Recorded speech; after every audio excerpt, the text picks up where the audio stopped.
Okay, a lot of people around the world pray, and I don't see the world getting any better. So my question would be, what does prayer have to do with Kabbalah? Is it involved? Does it help? Are our prayers even heard?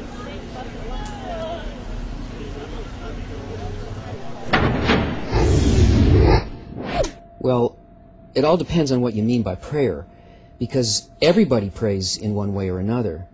But what are we really doing when we start talking to what we think of as God?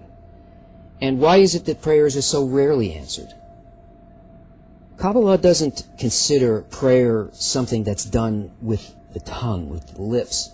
You know, the saying of beautiful, inspiring words that we read, praising the Creator, or even our own spontaneous words.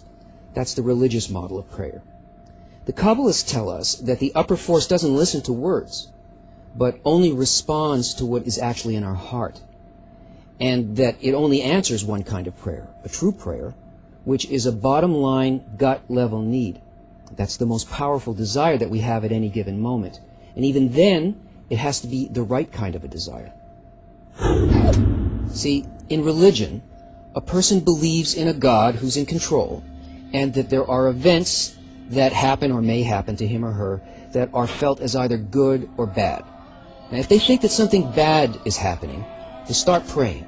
They ask that God change his attitude and instead be kind and take away or prevent the bad event. Make it good. In this kind of a prayer, a person thinks that the Creator's attitude is completely variable, and the prayer is that God should change and my life should remain comfortable. The gut-level desire here is that God should serve me. So this kind of prayer is never answered, because it has nothing to do with why the events happen the way they do, or with the Creator's attitude, and nothing actually changes here. Not the outcome, not God, not the person. In fact, this isn't prayer at all. It's a kind of bribery, but to no effect. In Kabbalah, we also have a Creator and a person in this world, and events that are felt as either good or bad. But because the Kabbalah starts from the principle that all actions of the Creator do not change, that the Creator's attitude is always and only good, therefore all the events in a person's life are also always good. It's just that he can't feel it that way. So obviously the problem is with him and not with the Creator.